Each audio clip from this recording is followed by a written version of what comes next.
Hello everyone and a very warm welcome to Ram IS. This is Arushi here and we will be taking up the daily news analysis for the day. Starting off with the very first one, that is the Hague Service Commission. Now the Hague, whenever you hear this particular word, a number of things may come to your mind.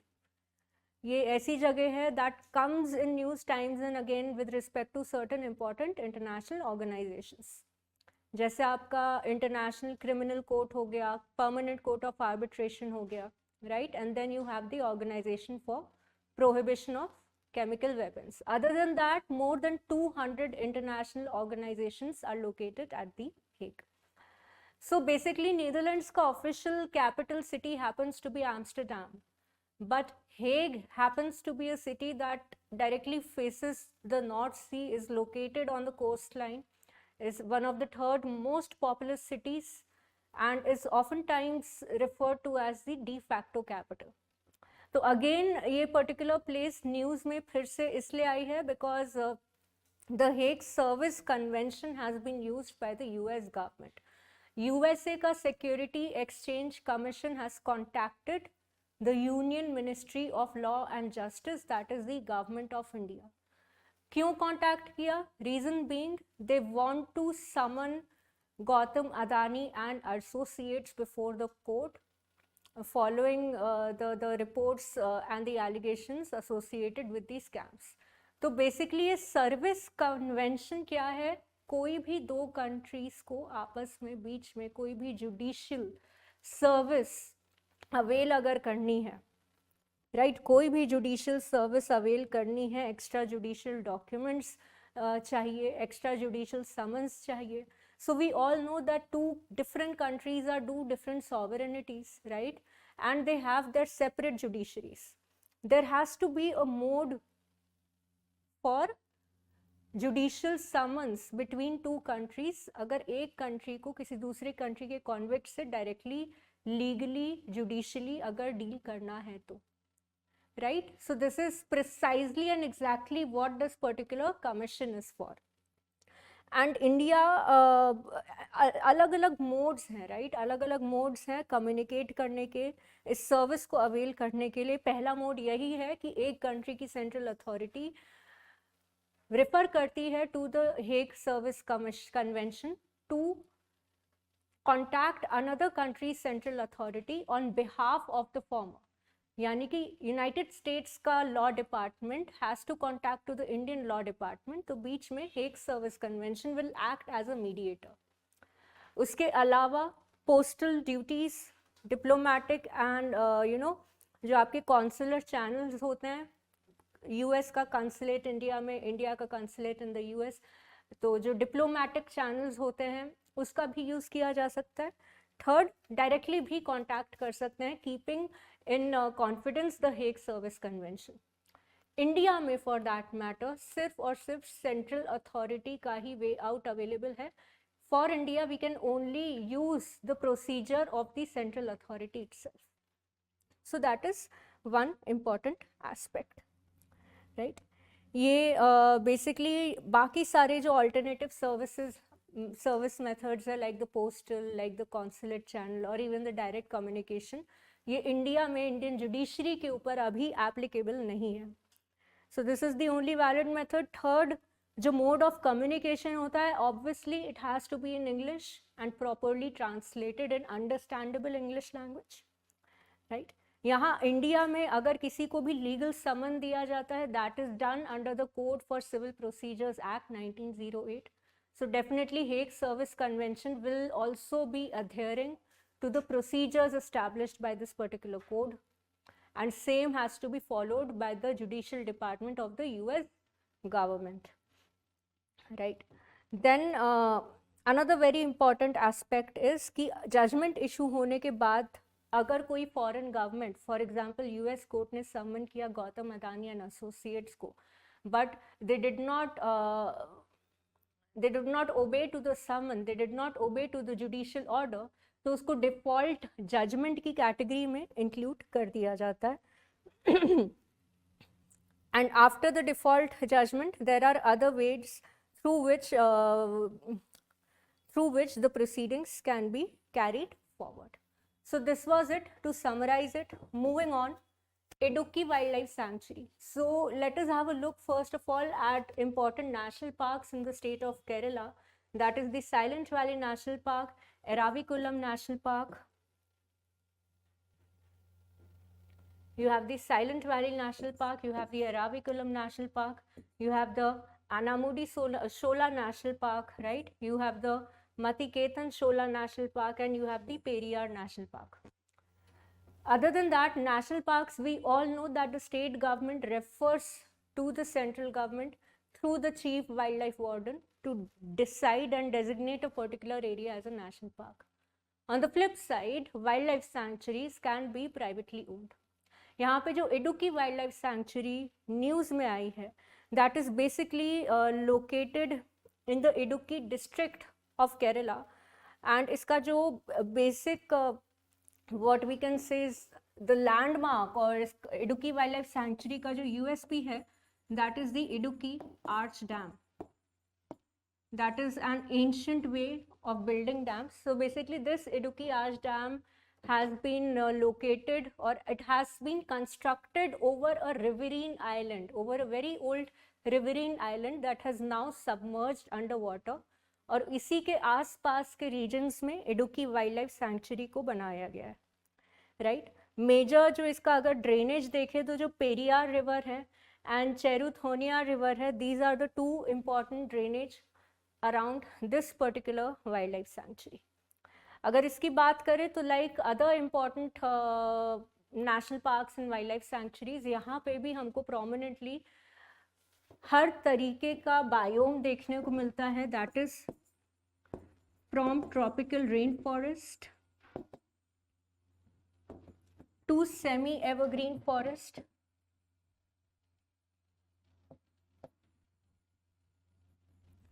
and even the Shola forests or the Shola grasslands. Nilgiri Teher, Neelambar teak, these are some of the landmark flagship species, not just of the Idukki Wildlife Sanctuary, but most of the national parks and wildlife sanctuaries of the state of Kerala. Other than that, it is very rich in bamboo species, very rich in growth of certain spices. Elephants, tigers, jungle cats, right? We have the elephant and the tiger corridor, जो कि eastern and western Ghats के बीच में जो एक junction है, the Palakkad gap, very very important from the exam point of view. Okay, so Palakkad Gap happens to be very important. Agastya Malai National Park happens to be very very important. So these are the places that are located at the junction between the eastern and the western Ghats. And yahi pe through these Shola grasslands only you will see elephant and tiger corridors as well. All right. And another very important flagship species we all know, endemic to Western Ghat, is the Nilgiri Teher. Nilgiri Teher is an endemic species.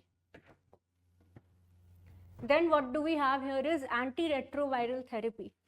Antiretroviral therapy is used to treat the HIV, that is human immunodeficiency virus disease or the viral disease. So ये human immunodeficiency viral essentially attack करता है human body के immune system को, जिसमें आपके important जो cells होते हैं, that is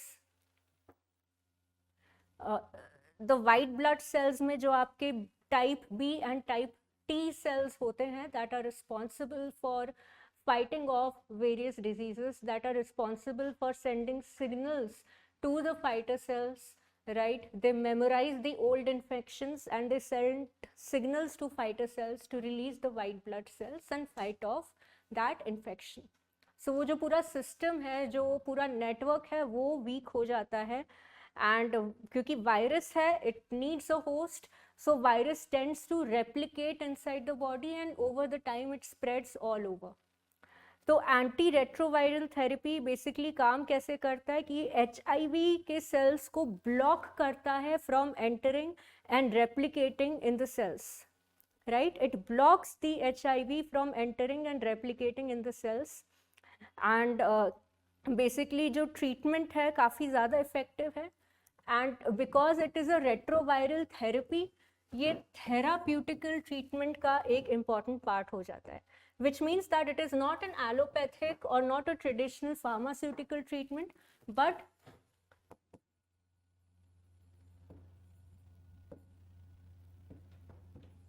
थेराप्यूटिकल्स में ये एक इम्पॉर्टेंट रोल प्ले करता है. The reason why is this significant is because इससे कोई भी एंटी माइक्रोबियल रेजिस्टेंस जो मल्टीपल यूजेज ऑफ ड्रग्स की वजह से वायरस में डेवलप हो जाती है वो आगे चल के डेवलप नहीं होती.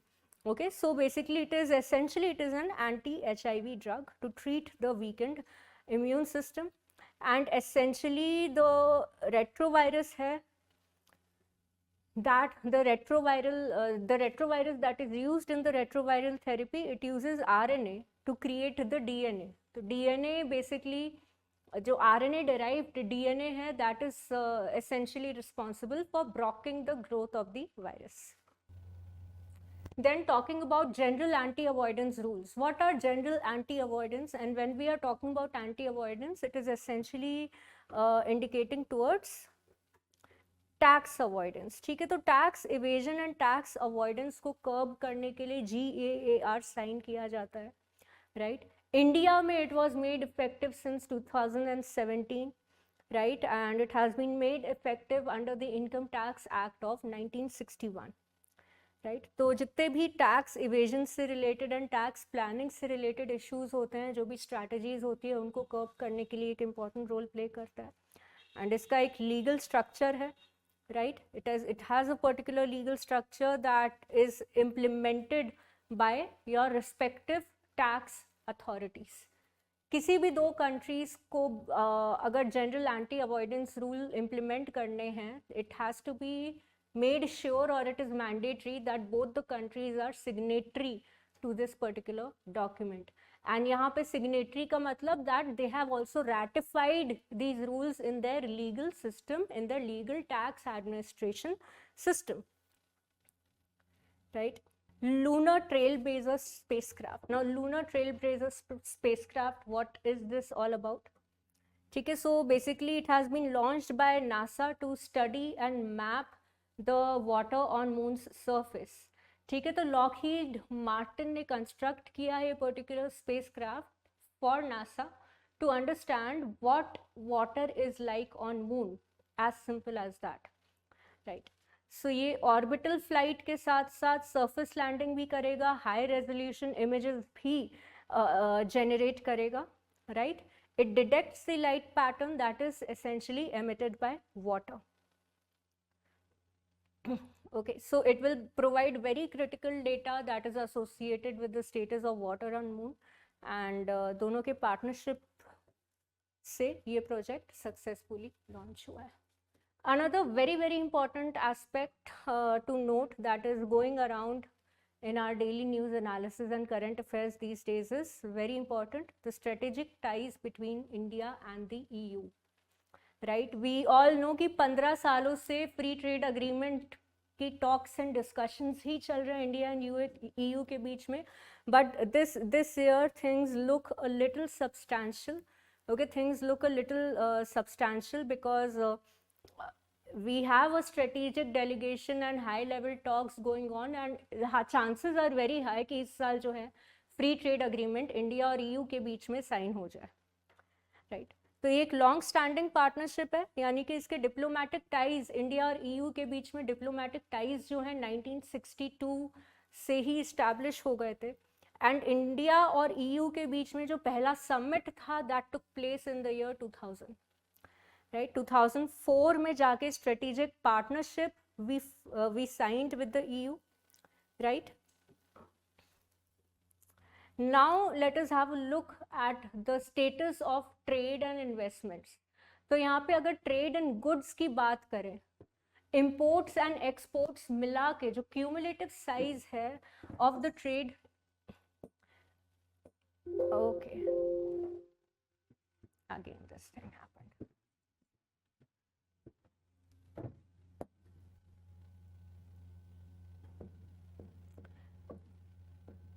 So as I was saying, जो cumulative size है of trade between India and EU, when you combine all the goods and services, is total of $135 billion.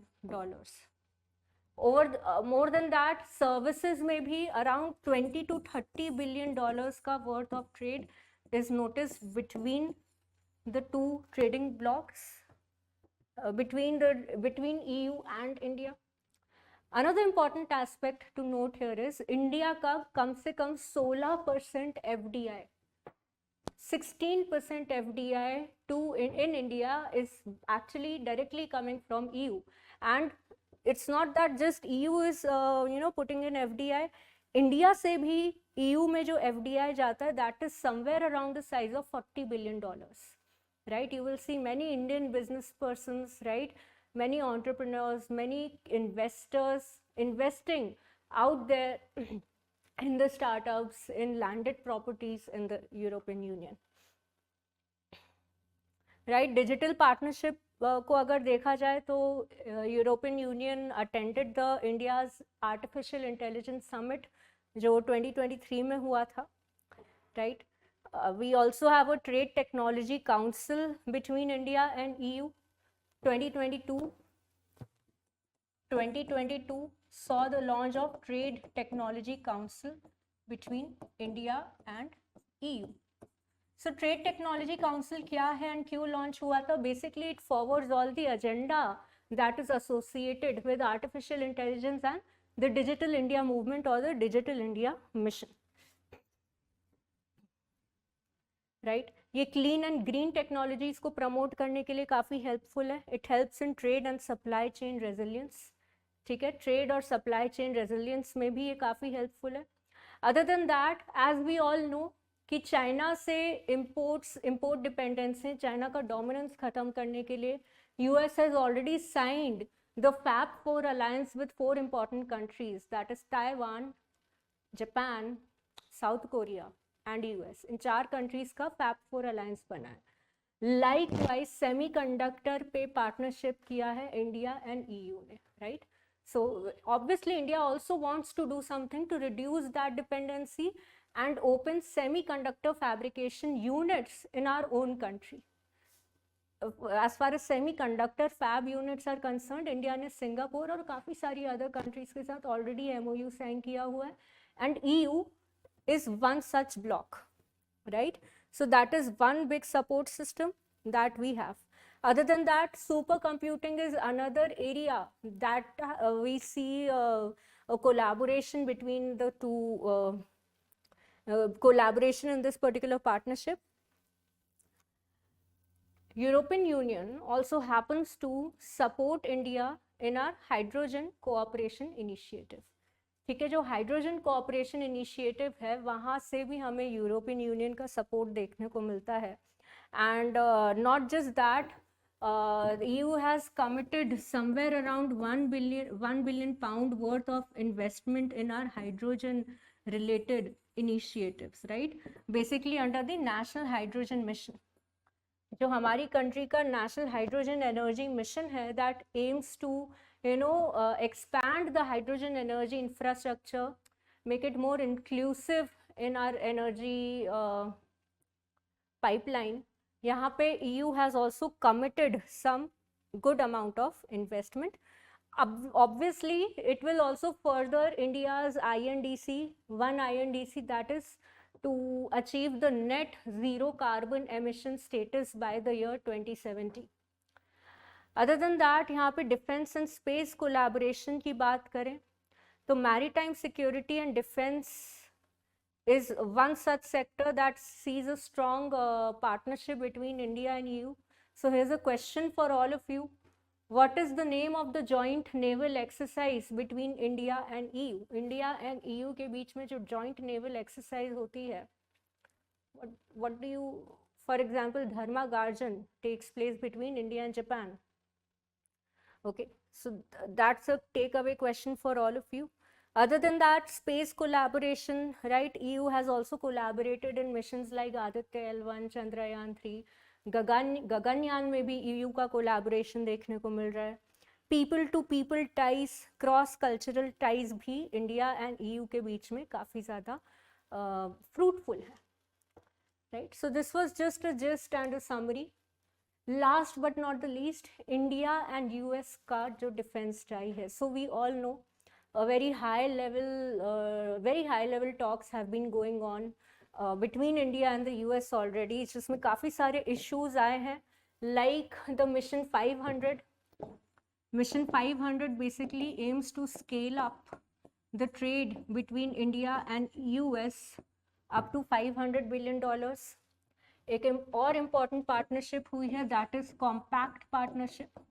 Okay, Compact has been very much in use. So Compact is essentially the partnership between the US and India, right, over a number of issues ranging from commerce, trade, defense, right.